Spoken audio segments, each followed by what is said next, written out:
দাজ্জালের নাম তো আপনারা শুনেছেন। ভয়ঙ্কর ডেঞ্জারাস একটা ক্যারেক্টার। পৃথিবীর শুরু থেকে শেষ পর্যন্ত এর চেয়ে বড় ফিতনা আসেনি, আসবেও না। দাজ্জালের ফিতনা। সে তার এক চোখ থাকবে, আরেক চোখ এরকম বন্ধ থাকবে, এখানে লেখা থাকবে কাফারা। কোনোভাবেই তাকে দমানো যাবে না, হত্যা করা যাবে না। আল্লাহ নবী ঈসা আলাইহিস সালাম তাকে হত্যা করবেন। তো যে ব্যক্তি সূরা কাহাফ তেলাওয়াত করবে, সূরা কাহাফের প্রথম 10 আয়াত বিশেষ করে মুখস্থ রাখবে, আল্লাহ তাআলা উসিমা মিন ফিতনাতিদ দাজ্জাল, দাজ্জালের ফিতনা থেকে তাকে বাঁচাবেন। সূরা কাহাফের মধ্যে একটা শব্দ আছে ওয়ালিয়াতালাত্তাফ। যারা কোরআন পড়েছেন দেখে থাকবেন, না দেখলে আজকে বাসায় যে দেখবেন, একটা শব্দ আছে ওয়ালিয়াতালাত্তাফ। দেখবেন কোরআনের মধ্যে এই শব্দটা বোল্ড করা, মোটা কালি দিয়ে লেখা, bold. This is the middle of the holy Quran. এটা কোরআনের একেবারে মাঝখানে এই শব্দটা। এর আগে যত আয়াত, তারপরে ঠিক তত আয়াত। সুবহানাল্লাহি বিহামদিহি। This is the middle of the holy Quran, এবং এটা সূরা কাহাফের মধ্যে আছে ওয়ালিয়াতালাত্তাফ শব্দটা আপনারা দেখবেন। এবং এই সূরাটা নবুয়তির ৫ম বৎসরে নাজিল হয়েছিল, আবিসিনিয়াতে, হিজরতের পূর্বে। তখন সাহাবীদের উপর, মুসলিম সাহাবাদের উপর কঠিন অত্যাচার চলতেছিল, ভয়ঙ্কর ধরনের অত্যাচার। তো এই সূরাটা নাজিল করে আল্লাহ তাআলা আমাদেরকে সান্ত্বনা দিলেন এবং বুঝাতে চাইলেন এই অত্যাচার, এই জুলুমের শিকার শুধু তোমরাই হচ্ছ না, এর আগেও হয়েছে অনেকে। 7 জন যুবক ছিল রোমান সাম্রাজ্যে, তারা তাদের ঈমান বাঁচানোর জন্য এরকম কষ্টের শিকার হয়েছিল, এবং তারা যে স্বপ্ন দেখেছিল সেই স্বপ্ন আল্লাহ তাআলা বাস্তবায়ন করেছেন। তো এই ঘটনাগুলো শুনিয়ে বেসিক্যালি মক্কার যে মুসলিম সাহাবারা, তাদেরকে আল্লাহ তাআলা সান্ত্বনা দিচ্ছিলেন যে ফ্রাস্ট্রেটেড হওয়ার কিছু নেই। ওয়ালা তাহিনু ওয়ালা তাহজানু ওয়া আনতুমুল আ'লাউনা ইন কুনতুম মুমিনিন। হতাশ হবে না, চিন্তিত হবে না, বিজয় তোমাদেরই হবে যদি তোমরা মুমিন হও, যদি তোমরা বিশ্বাসী হও, তোমাদের ঈমানের দাবিতে যদি তোমরা সত্যবাদী হও। এই সূরাটা নাজিলের একটা প্রেক্ষাপট আছে। মক্কার কুরাইশরা কোনোভাবেই যখন রাসূল সাল্লাল্লাহু আলাইহি ওয়াসাল্লামকে দমাতে পারছিল না, তখন তারা প্ল্যান করলো যে আমরা মদিনাতে যে মদিনার ইহুদিদের কাছ থেকে কিছু জেনে আসি। কারণ মক্কাবাসীদের নবী, রাসূল, ওহী, আখিরাত এগুলোর ব্যাপারে কোনো ধারণা ছিল না। তো ফলে তারা কুরাইশরা নজর ইবনে হারিস এবং উকবা ইবনে আবি মুঈত এই দুইজনকে পাঠালো, তোমরা মদিনায় যাও, মদিনায় ইহুদিরা থাকে, ইহুদিদের কাছে তাওরাত নাজিল হয়েছিল। They have idea regarding prophets and আখিরাত, আখিরাত কি, নবী কি, এগুলোর আইডিয়া তাদের আছে। তো তাদের দুইজনকে পাঠালো যে তোমরা যে তাদের জিজ্ঞেস করো যে আমাদের জ্ঞাতি ভাইদের মধ্যে থেকে একজন তো নবী দাবি করে, সে কি আসলেই নবী কিনা, আমরা কিভাবে বুঝবো? তো যেই চিন্তা সেই কাজ, তারা গেল মদিনাতে, মক্কা থেকে মদিনায়, যে খুলে বললো যে আমাদেরই এক ছেলে, আমাদেরই এক লোক বয়স 40 হওয়ার পর থেকে বলে আমি নবী, আমার কাছে ওহী আসে, আল্লাহ আমার কাছে বাণী পাঠায়, আর তিনি আমাকে বাণী বাহক করে পাঠিয়েছেন তোমাদের কাছে। এটা আসলে সত্য কিনা, আমরা একটু কনফিউশনে আছি। তো ইহুদিরা বলল তোমরা যে তাকে 3টি প্রশ্ন করবে, যদি উত্তর দিতে পারে বুঝবে সত্য নবী। 1 নম্বরে জিজ্ঞেস করবে যে মুহাম্মদ বলো তো আসহাবে কাহাফ কারা, আসহাবে কাহাফ সম্পর্কে তোমরা কি জানো? যে সূরাটার নাম সূরাতুল কাহাফ। কাহাফ মানে হচ্ছে কেইভ, গুহা, মানে গুহাবাসী। 7 জন যুবক এই গুহার ভিতরে আশ্রয় নিয়েছিল ঈমান বাঁচানোর জন্য। মুহাম্মদ তুমি যদি সত্য নবী হও বলো এই ঘটনাটা কি। 2 নম্বরে তাকে জিজ্ঞেস করবে জুলকারনাইন বাদশা সম্পর্কে কি জানে, সে কিছু জানে কিনা। 3 নম্বর তাকে জিজ্ঞেস করবে মা হুয়া রূহ, রূহ কি, যে রূহটা দেহে ঢুকলে মানুষ নড়ে চড়ে, প্রাণবন্ত একটা অ্যানিমেশন থাকে, এটা বের হয়ে গেলে সে ডেড বডি, লাশ হয়ে পড়ে থাকে। What is the origin of রূহ, স্পিরিট। এই 3টা প্রশ্নের উত্তর যদি জানে তাহলে আসলেই সে সত্য নবী। তারা এসে জিজ্ঞেস করলো মুহাম্মদ বলো আসহাবে কাহাফ কারা, বলো জুলকারনাইন কে, বলো রূহ কি। এই 3টা প্রশ্নের উত্তর যদি করতে পারো তাহলে বুঝবে তুমি সত্য নবী। রাসূল সাল্লাল্লাহু আলাইহি ওয়াসাল্লাম বললেন ঠিক আছে যাও, আগামীকাল উত্তর বলে দেব। তিনি ইনশাআল্লাহ বলতে ভুলে গেলেন। রাসূল সাল্লাল্লাহু আলাইহি ওয়াসাল্লামের ধারণা ছিল প্রতিদিনই তো জিবরাইল কোরআনের আয়াত নিয়ে আসে, তো তারই ধারাবাহিকতায় আগামীকাল আসবে, আমি জিজ্ঞেস করে নিব এই 3টা প্রশ্নের উত্তর। তারপরের দিন সবাই এসে হাজির, কিন্তু জিবরাইল আলাইহিস সালাম আসেনি। রাসূল সাল্লাল্লাহু আলাইহি ওয়াসাল্লাম একটু বিব্রতকর পরিস্থিতিতে বললেন। তারা বললো তুমি তো আজকে অ্যাপয়েন্টমেন্ট দিয়েছো, ডেট দিয়েছো, বলো উত্তর বলো। রাসূল সাল্লাল্লাহু আলাইহি ওয়াসাল্লাম বলল আজকে না, আগামীকাল বলে দিলাম। রাসূল সাল্লাল্লাহু আলাইহি ওয়াসাল্লাম ইনশাআল্লাহ কথাটা আর মনে করতে পারতেছেন না। এরপরের দিনও তারা এসে হাজির, কিন্তু রাসূল সাল্লাল্লাহু আলাইহি ওয়াসাল্লাম উত্তর দিতে পারতেছেন না। তারপরের দিন এভাবে পিছাচ্ছেন, রাসূল সাল্লাল্লাহু আলাইহি ওয়াসাল্লাম ডেট দিচ্ছেন না। এভাবে 1 দিন 2 দিন 3 দিন না, 15 দিন। কয় দিন? এদিকে তো এই প্রশ্নের উত্তর জানার জন্য এখন একজন দুজন আসে না, দলে বলে কাফিররা আসে। কারণ রাসূল সাল্লাল্লাহু আলাইহি ওয়াসাল্লামকে এখানে অপমান করা যাচ্ছে, ছোট করা যাচ্ছে, হেয় করা যাচ্ছে। তারা এসে হাসাহাসি করে। আবু বকর, ওমর রাদিয়াল্লাহু আনহুকে বলে, দেখো তোমরা না বলছো সত্য নবী, উনি সত্য নবী হলে তো প্রথম দিন উত্তর দিয়ে দিতে পারতো, পারে না কেন? এটা থেকে বোঝা যাচ্ছে তিনি আসলে মিথ্যাবাদী। 15 দিন রাসূল সাল্লাল্লাহু আলাইহি ওয়াসাল্লামের জন্য এত বিব্রতকর পরিস্থিতি আর ছিল না।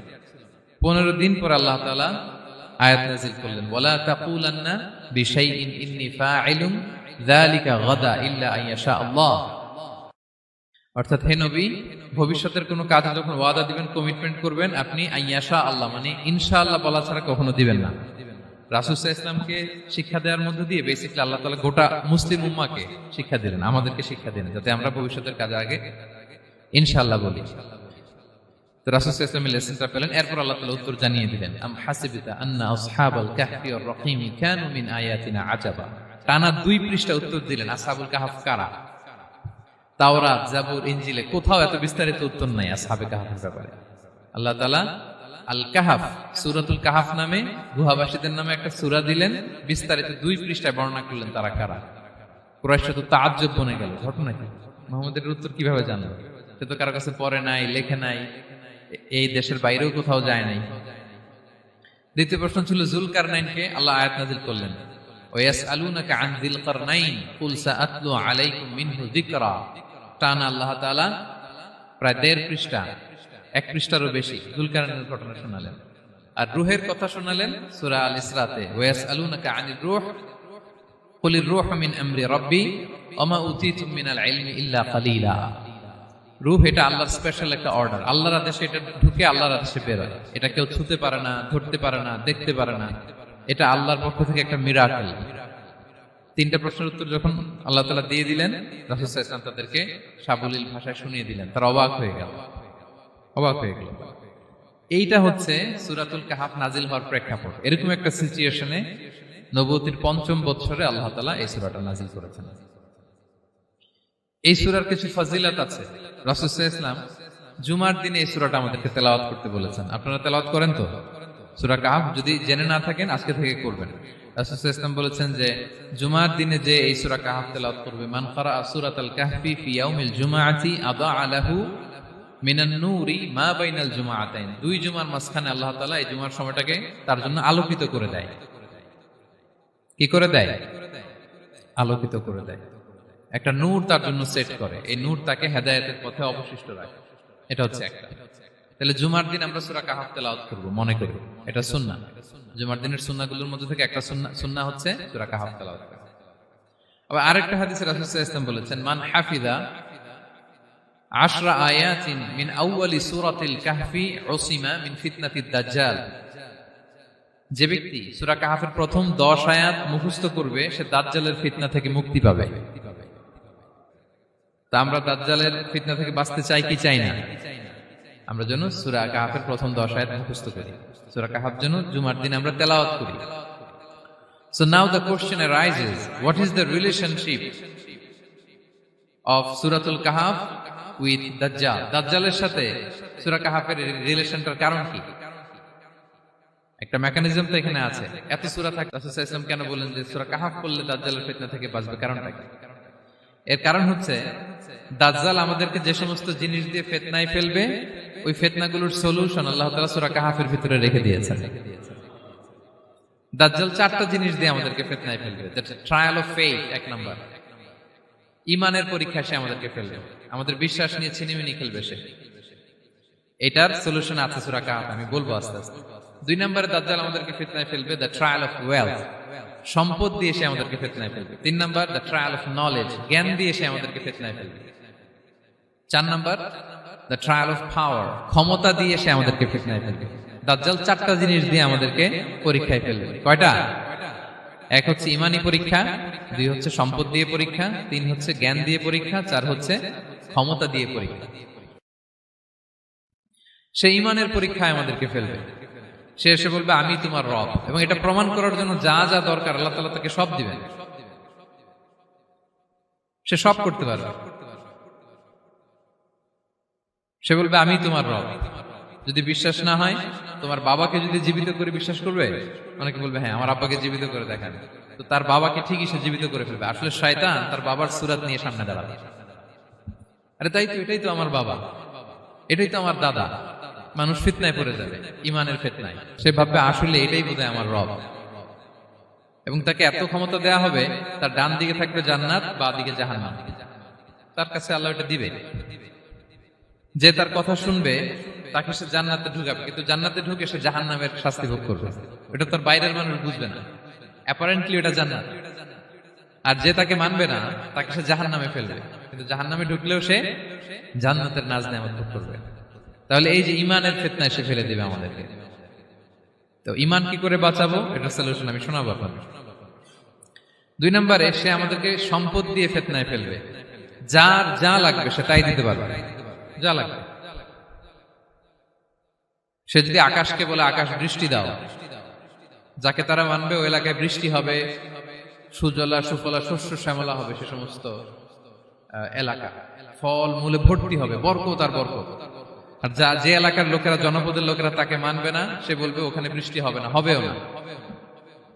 ওখানে খরা, দুর্ভিক্ষ, মাটি ফেটে চলছে, মানুষ না খেয়ে মরবে, মহামারী, দুর্ভিক্ষ দেখা দেবে। তখন বিশ্ববাসী মনে করবে এটাই বোধহয় আমাদের রব। তার মানে সম্পদ দিয়ে ফিতনায় ফেলে দিবে। 3 নম্বর হচ্ছে নলেজ। তার জ্ঞানের কাছে গোটা বিশ্ব হার মানবে। পূর্বের পরের যত জ্ঞান আছে সব আল্লাহ তাকে দিবে। ইলমুল আউয়ালিন ওয়াল আখিরিন। এমন কোন প্রশ্ন নেই যেটা দিয়ে তাকে আটকানো যায়। যাই জিজ্ঞেস করবেন সব জানতা, সব বলে দেয়। ভবিষ্যৎবাণী বলে দিবে, বলবে আগামীকাল ওইখানে অমুক দেশে বোমা বিস্ফোরণ হবে, হবে ওইখানে, ওখানে দুর্ভিক্ষ হবে, হবে, ভূমিকম্প হবে, হবে। সে যা বলবে তাই হবে। তার জ্ঞানের এই বহর দেখে মানুষ ফিতনায় পড়ে যাবে। 4 নম্বর হচ্ছে দ্য ট্রায়াল অফ পাওয়ার, ক্ষমতা। তার ক্ষমতার সামনে সবকিছু একেবারে ছিন্ন বিচ্ছিন্ন হয়ে যাবে, এত ক্ষমতা হবে তার।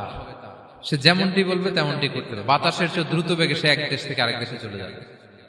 তো তার এই সমস্ত অলৌকিক ক্ষমতা দেখে মানুষ ফিতনায় পড়ে যাবে। এবং এই ফিতনা, এই পরীক্ষার মুহূর্তগুলোতে মানুষ কিভাবে নিজেকে ধরে রাখবে তার সলিউশন আল্লাহ তাআলা সূরা কাহফে দিয়েছেন। এই 4টা ফিতনা থেকে বাঁচার জন্য আল্লাহ সূরা কাহফে 4টা ঘটনা উল্লেখ করেছেন। কয়টা? 1 নাম্বার হচ্ছে আসহাবে কাহফ, যুবকদের ঘটনা, 7 জন যুবকদের ঘটনা। ঈমান কি করে বাঁচাবেন, সলিউশন ওখানে। সম্পদের ফিতনা থেকে কিভাবে নিজেকে বাঁচাবেন, এজন্য একজন বাগানওয়ালার ঘটনা আল্লাহ সেখানে বলেছেন। জ্ঞানের ফিতনা থেকে কি করে বাঁচবেন, এজন্য আল্লাহ তাআলা মুসা আলাইহিস সালাম এবং খিজির আলাইহিস সালামের ঘটনা সেখানে উল্লেখ করেছেন। আর ক্ষমতার ফিতনা থেকে কি করে বাঁচবেন এটা বোঝানোর জন্য আল্লাহ তাআলা যুলকারনাইনের ঘটনা উল্লেখ করেছেন।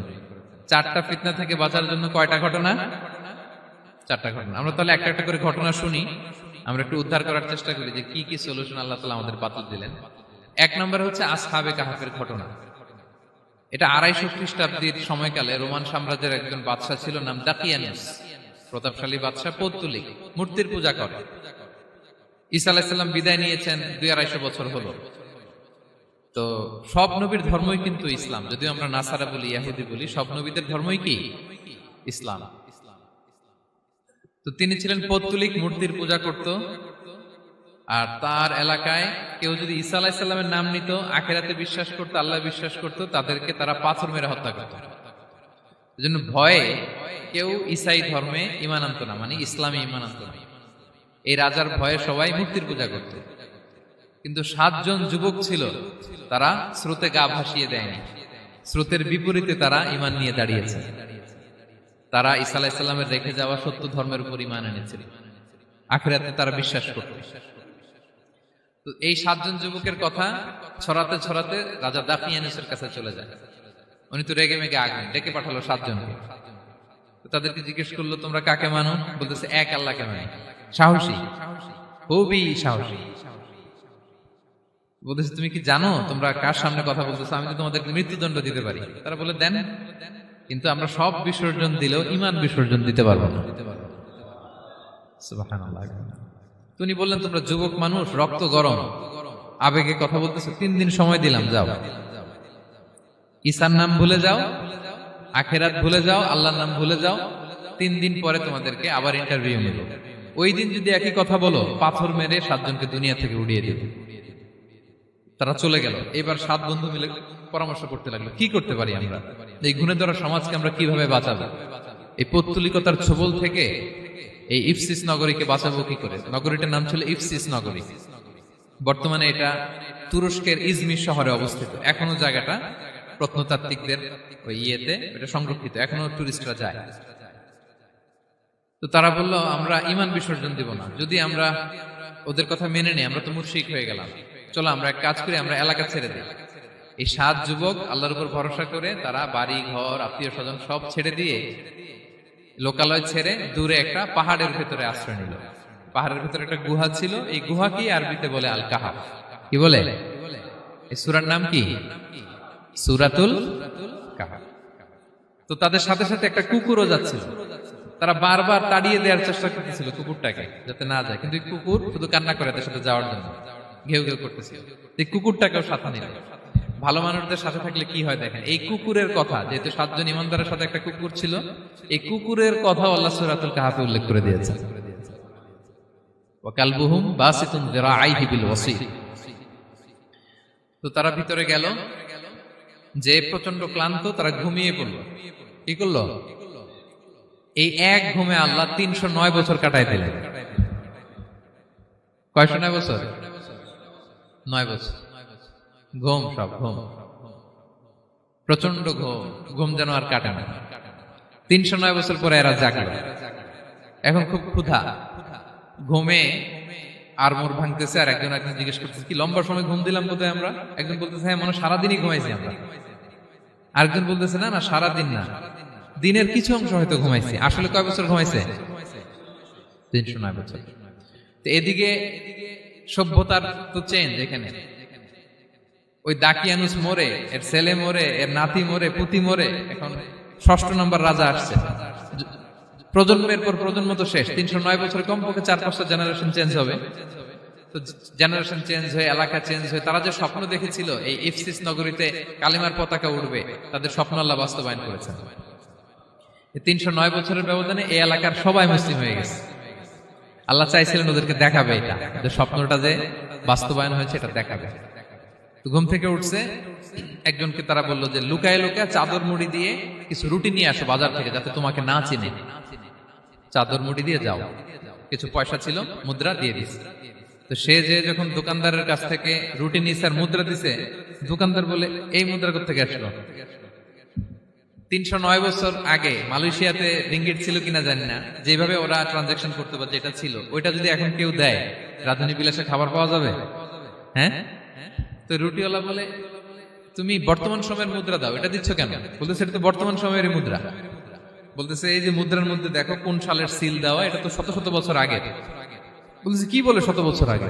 আমি তো আজকে সকালেই বাজার করলাম, ওই বাজার করে যে টাকাগুলো ছিল ওইটাই তো পকেটে। বলতেছে, বলে কি? নিশ্চয়ই তুমি গুপ্তধনের সন্ধান পেয়েছো, হিডেন ট্রেজার।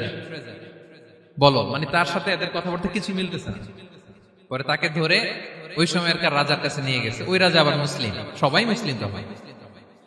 সে যা বলে এরাও কেউ বিশ্বাস করে না, এরাও যা বলে এও বিশ্বাস করে না। আর এলাকা, এর বাড়ি ঘর আসবে কোত্থেকে? এর নাতি পুতি যা আছে 5-6 পুরুষ তো মরে সবাই কবরে। তখন তার কথা শুনে সবাই অবাক। তো এটা মিলানোর জন্য তারা 309 বছর আগের দাকিয়ানুস বাদশার সরকারি যে নথিপত্র, ওই পুরাতন ছিঁড়া নথিপত্র তারা বের করলো। বের করে দেখে ঠিকই দাকিয়ানুস নামে এক বাদশা ছিল, আর অনেক শত শত বছর আগে মোস্ট ওয়ান্টেড 7 জন যুবক ছিল, যাদের ব্যাপারে এক্সিকিউশনের অর্ডার ছিল। এখন দেখে তারা অবাক। লম্বা ঘটনা আমি শর্ট করে বলতেছি। পরে সবাই মিলে তাকে সহ ওই গুহায় গেল। গুহায় যাওয়ার পরে সে বাকিদেরকে ডাকতে গুহার ভিতরে ঢুকলো। আল্লাহ তাআলা 7 জনকে ওইখানে মৃত্যু দিয়ে দিলেন।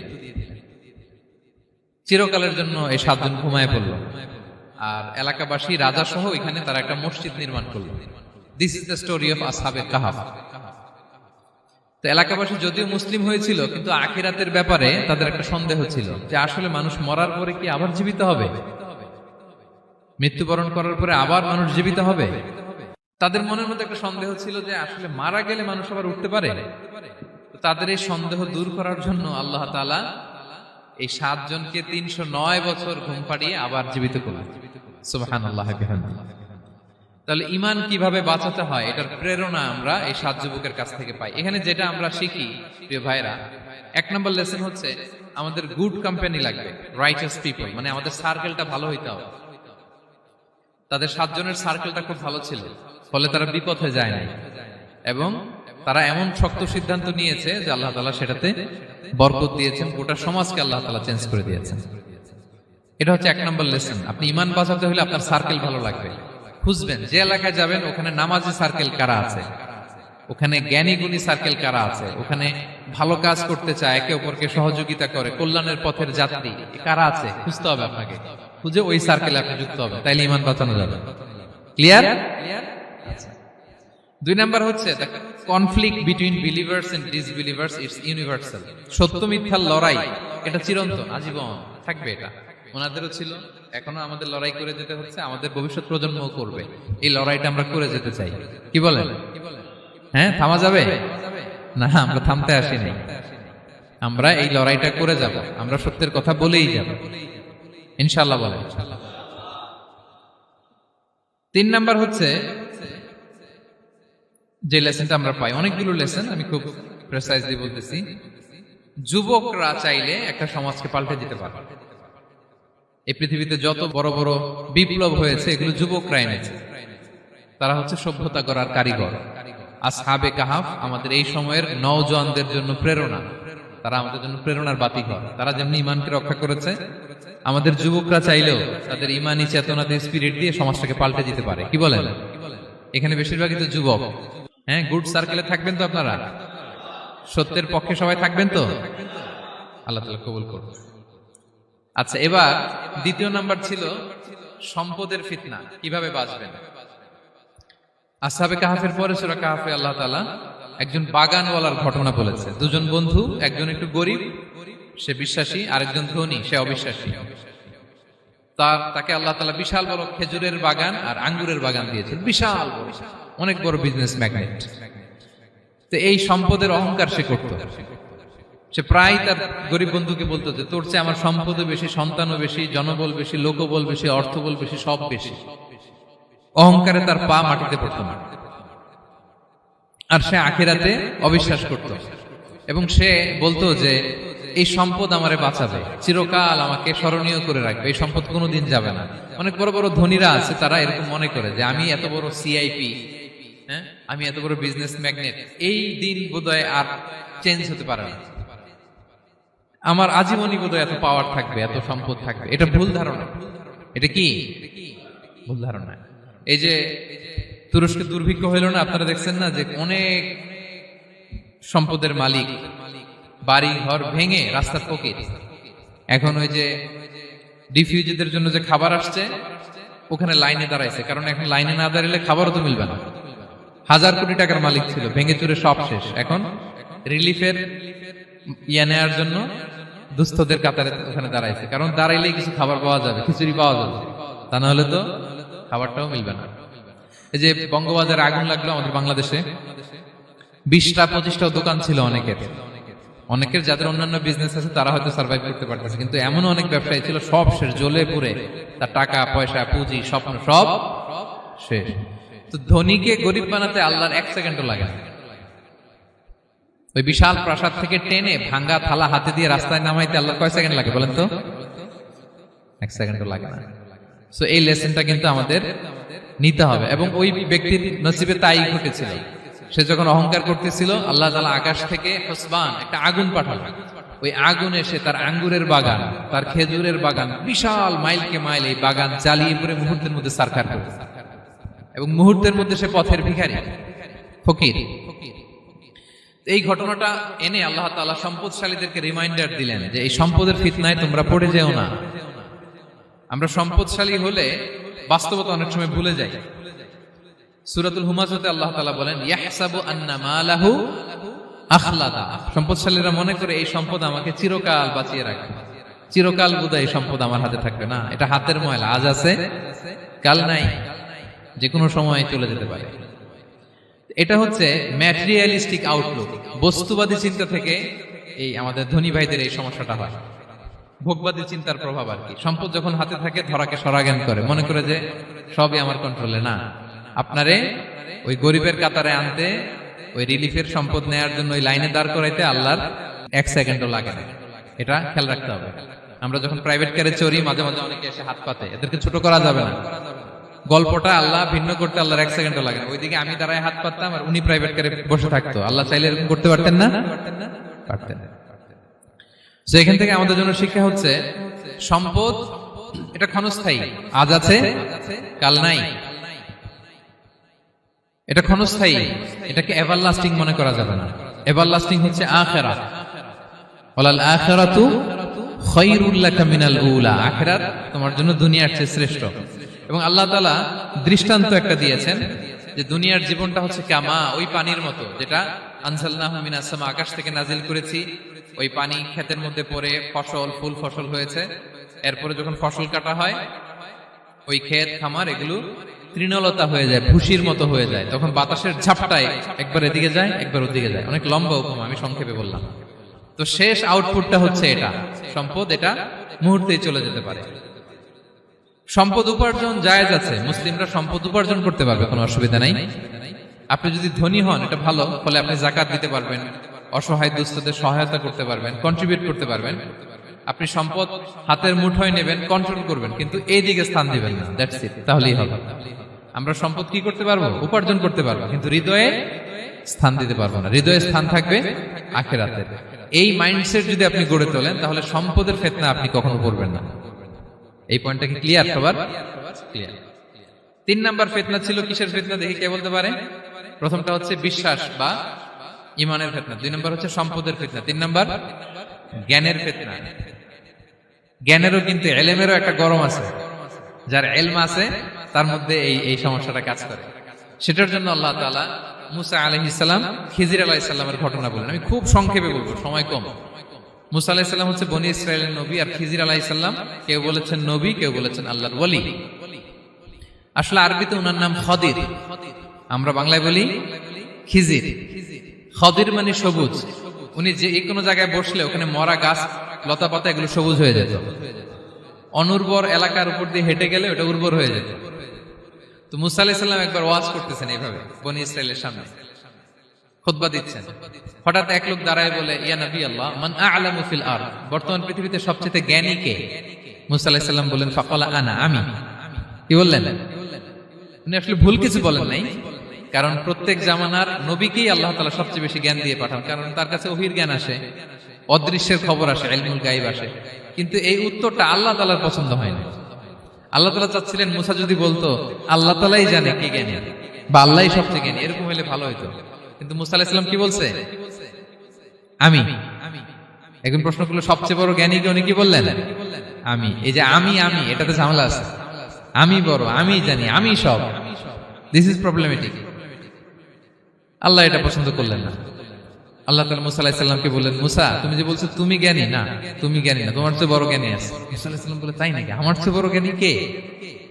তো আল্লাহ তাআলা বললেন, ইযহাব ইলা মাজমাইল বাহরাইন, 2 সাগর বা 2 নদীর মিলনস্থলে যাও, ওখানে আমার এক বান্দা আছে তোমার চেয়েও জ্ঞানী। মুসা আলাইহিস সালাম বললেন, তাই নাকি? তো আল্লাহ, আমি কিভাবে চিনি উনি কোথায় থাকে, কিভাবে বুঝবো? আল্লাহ বললেন, একটা বড় মাছ নাও, এটাকে ফ্রাই করো, এটাকে ফ্রাই করে একটা ঝুড়ির ভেতরে নাও, যেখানে এই মাছটা সাগরে ঢুকে যাবে ওখানে আমার বান্দাকে পাবে। তো উনি ওনার সহযোগী ইউশা ইবনে নুনকে নিয়ে হাঁটতে লাগলেন। হাঁটতে হাঁটতে এক জায়গায় ক্লান্ত হয়ে পাথরের পাশে বিশ্রাম নিলেন। ওই পাথর থেকে আবার এক ধরনের পানি বের হয়, এই পানিটারে বলে আবে হায়াতের পানি, মাউল হায়াত, জীবন নদীর পানি। এই পানি কোনো মৃত প্রাণী বা বস্তুর গায়ে লাগলে ওটা জীবিত হয়ে যায়। তো ওনারা পাথরে হেলান দিয়ে বিশ্রাম নিচ্ছিলেন। ওই পানি ওই ফ্রাই করা মাছের গায়ে লাগার সাথে সাথে মাছ জীবিত হয়ে ঝুড়ি থেকে বের হয়ে সাগরে ঢুকে গেছে। ওনারা আর খেয়াল করেন না। এরপর আবার হাঁটতে লাগলেন। হাঁটতে হাঁটতে যখন ক্লান্ত শ্রান্ত, তখন বলে, এই ইউশা, আমাদের ওই মাছ, ফ্রাই মাছটা দাও, এখন খাই। ঝুড়ি খুলে দেখে মাছ নাই। মাছ গেল কোথায়?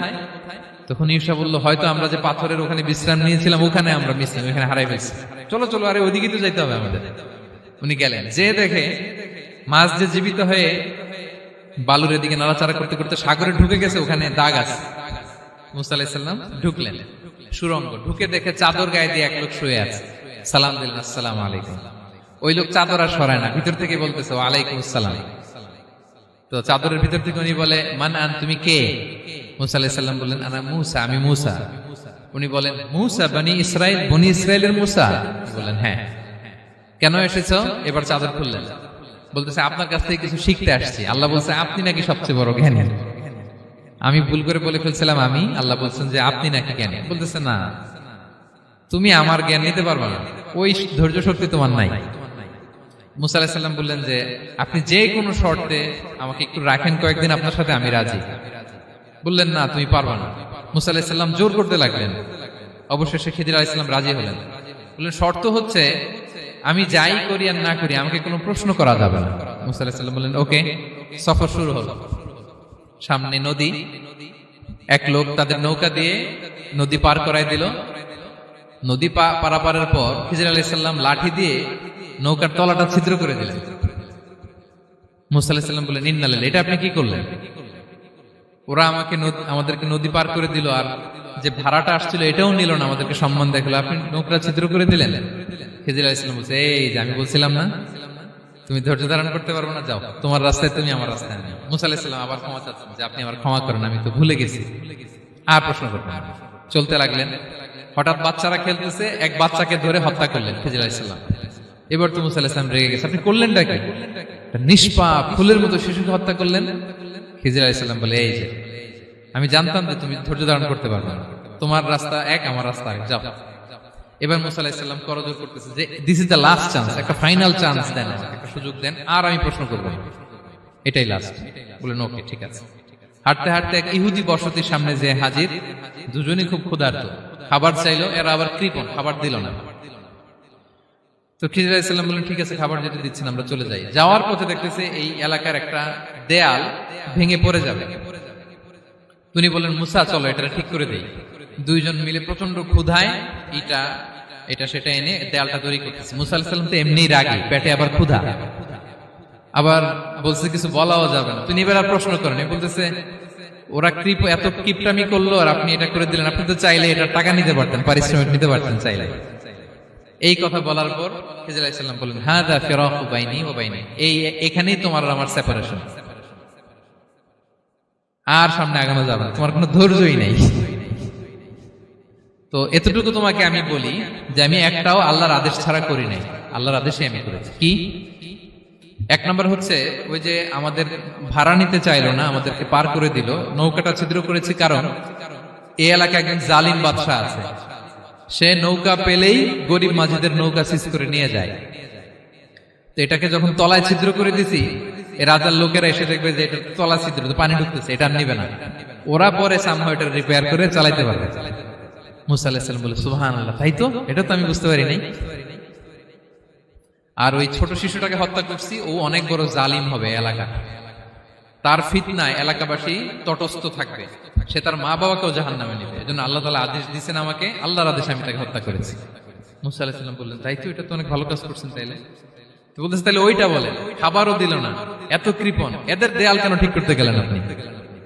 তখন তিনি বললেন যে আসলে এটা একটা ইয়াতিমদের ঘর ছিল, দুইটা ইয়াতিম শিশু, তাদের বাবা মা খুব ভালো ছিল, আর এই দেয়ালের নিচে আছে গুপ্তধন, এই দেয়ালটা পড়ে যাবে, এই গুপ্তধন তারা ছোট মানুষ নিতে পারবে না, এলাকাবাসী তাদেরকে বঞ্চিত করে নিয়ে যাবে। আমি দেয়াল গড়ে দিলাম যাতে করে তারা যখন প্রাপ্তবয়স্ক হয় নিজেদের সম্পদ নিজেরা বুঝে নিতে পারে। সুবহানাল্লাহ বিহামদিহি। মুসা আলাইহিস সালাম বলে তাই তো, এগুলো তো আমি বুঝতে পারি নাই।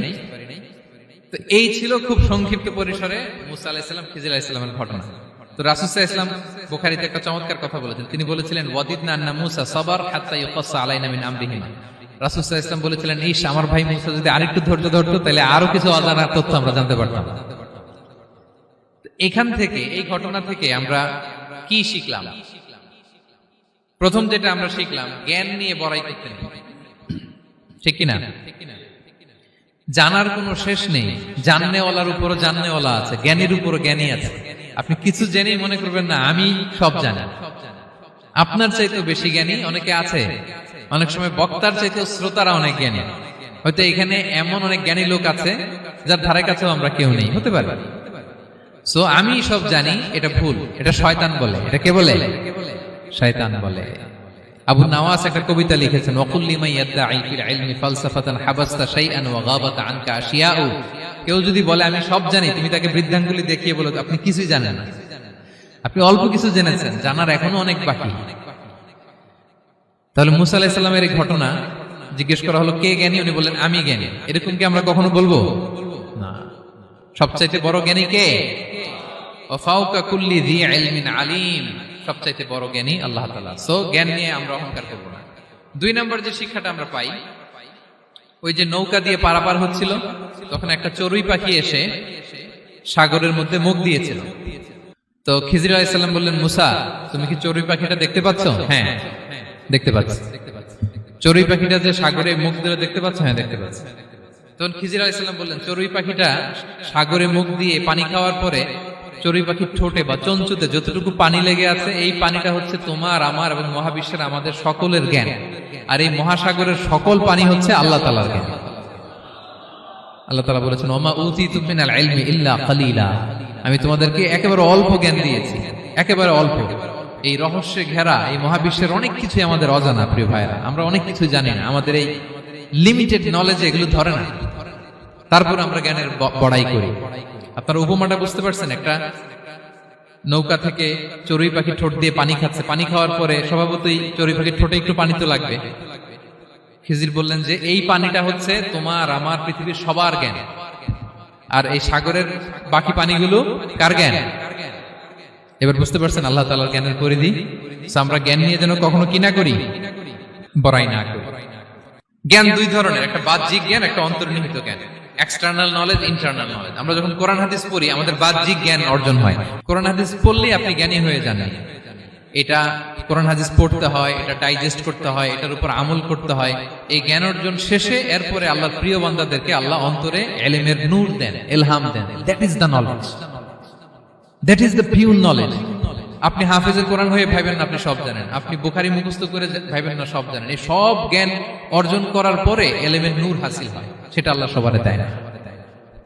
সো এই অন্তর্নিহিত জ্ঞান, দূরদৃষ্টি, farsightedness, that is the pure knowledge. এটার জন্য বছরের পর বছর, যুগের পর যুগ সাধনা করতে হয়।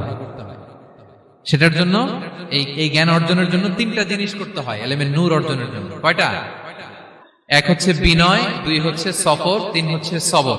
আবার বলি, 1 হচ্ছে বিনয়, 2 হচ্ছে সফর, 3 হচ্ছে সবর। আল্লাহ তাআলা আল্লাহর নবীকে তাওরাত দেওয়ার পরেও আরো ট্রেনিং সেশন করাইছেন খিজির আলাইহিস সালামের কাছে। যাও ওনার কাছে গেলে তুমি ছোট হবা, নত হবা। জ্ঞান যদি আমি নিতে চাই আমাকে ছোট হইতে হবে। ধরেন একটা গ্লাস থেকে একটা খালি গ্লাসে পানি ঢালবো, তো যেটাতে নেওয়া হবে এটা উপরে থাকলে হবে? যেই গ্লাসটার মধ্যে পানি আছে এটা উপরে থাকবে, ওইটা ব্ল্যাঙ্ক গ্লাসের মধ্যে পড়বে। আপনি নলেজ ইলম নিতে চাইলে আপনাকে নিচে থাকতে হবে, উনি উপরে থাকবে। আপনার শায়েখ আপনাকে দিবে, আপনার উস্তাদ আপনাকে দিবে, আপনার মুর্শিদ আপনাকে দিবে। বুঝতে পেরেছেন? তাহলে আমাদেরকে হাম্বলনেস লাগবে। শিখতে হইলে হাম্বল হইতে হয়, বিনয়ী হইতে হয়। আচ্ছা, 2 নাম্বার সফর করতে হয়। এটা আল্লাহ মুসা আলাইহিস সালামকে দিয়ে করাইছেন, যাও পিছে পিছে উস্তাদের পিছে পিছে ঘুরো। তো এজন্য সফর করতে হয়। এখন ঘরে বসে অনেক কিছু জানা গেল, উস্তাদের সান্নিধ্য লাগে, সফর করতে হয়। আমাদের ক্লাসিক আলেমরা হাদিস কালেকশনের জন্য শহরকে শহর সফর করতেন। এখনো আমাদের আলেমরা দেওবন্দে যায়, মিশরে যায়, মদিনায় যায়। এখানকার মালয়েশিয়ান স্টুডেন্টরাও দেশে বিদেশে যে নলেজ অর্জন করে। সফর আপনাকে লাগবে। তাহলে বিনয়, সফর, 3 নম্বরে কি? সবর। ধৈর্যশীল হইতে হবে। দেখেন মুসা আলাইহিস সালাম বারবার প্রশ্ন করে ফেলতেছেন, বারবার ওয়াদা ভঙ্গ করতেছেন। এরকম করলে হবে না, ধৈর্য লাগবে। ধৈর্যের বলে বলিয়ান হলে তখনই আপনার মধ্যে ইলম আসবে। তাহলে জ্ঞানের ফিতনায় পড়ার আর আমাদের কোনো সম্ভাবনা আছে? আমরা বিনয়ী হব, আমরা জ্ঞান আল্লাহর দিকে ফিরাই দেব। আমরা বলবো উনি সবচেয়ে ভালো জানেন। পারা যাবে তো ইনশাআল্লাহ? আচ্ছা, আমি একেবারে শেষ পর্যায়ে চলে আসছি, 2 মিনিটের মধ্যে শেষ করে দিচ্ছি। 3 নাম্বার ছিল কিসের ফিতনা?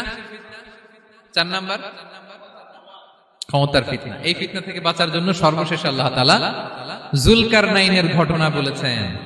অনেক বড় বাদশা ছিলেন, পৃথিবীতে 4 জন বাদশা গোটা বিশ্ব শাসন করেছেন। 2 জন কাফির, 2 জন মুমিন। কাফির একজন হচ্ছে নমরুদ, যিনি ইব্রাহিম আলাইহিস সালামকে আগুনে ফেলেছিলেন। আরেকজন হচ্ছে বখতে নাসার, যাকে ইংরেজিতে বলে নেবুচারনেজার দ্য সেকেন্ড, দ্বিতীয় নেবুচারনেজার। তারা কোনো নির্দিষ্ট এরিয়ার বাউন্ডারির বাদশা না, গোটা বিশ্বের বাদশা ছিলেন। এই 2 জন কাফির।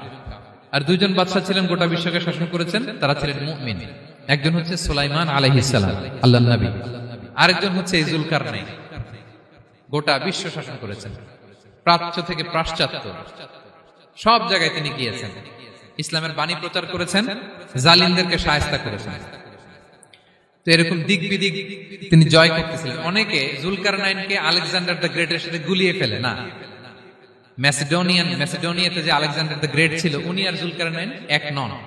জুলকারনাইন হচ্ছে আল্লাহ তাআলার প্রিয় একজন বান্দা, অনেক বড় সাহসী বীর পুরুষ ছিলেন, গোটা বিশ্বে ইসলাম প্রচার করেছেন।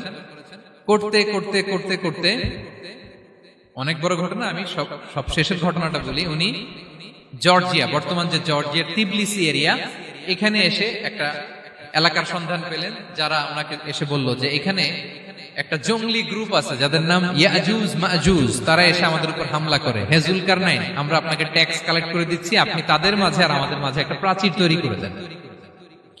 আপনারা ইয়াজুজ মাজুজের নাম শুনেছেন না? ইংরেজিতে বলে গগ ম্যাগগ। নূহ আলাইহিস সালামের 4 সন্তান ছিল, হাম, সাম, ইয়াফাস, কানাআন। এই ইয়াফাসের বংশধর হচ্ছে ইয়াজুজ মাজুজ, জঙ্গলি, হাজার হাজার শুধু বংশ বিস্তার করে। তারা এসে লোকালয়ে মানুষের উপর আক্রমণ করে, তাদের গবাদি পশু এগুলো ছিনিয়ে নেয়, ফলমূল খেয়ে ফেলে। তো জুলকারনাইন বাদশার কাছে যখন বিচার দেওয়া হলো, উনি বললেন ঠিক আছে, তোমাদের ট্যাক্স দেয়া লাগবে না, তোমরা শারীরিক পরিশ্রম করে আমাকে সাহায্য করো। তো উনি বর্তমানে হচ্ছে এক পাশে কৃষ্ণ সাগর, ব্ল্যাক সি, আরেকদিকে কাস্পিয়ান হ্রদ বা কাস্পিয়ান সাগর, এর মাঝখানে 1200 কিলোমিটার লম্বা মাউন্টেন রেঞ্জ, পাহাড়ি এরিয়া, আপনারা গুগলে দেখবেন। এইখানে 2 পাহাড়ের মাঝখানে ফাঁকা জায়গায় তিনি বড় বড় লোহার পাত প্রথিত করলেন, গেড়ে দিলেন। এরপরে তামা, সীসা গালিয়ে বিশাল একটা ওয়াল তৈরি করলেন। এটা জুলকারনাইন উনার বানানো ওয়াল বা ড্যাম, প্রাচীর। এখন আর ইয়াজুজ মাজুজ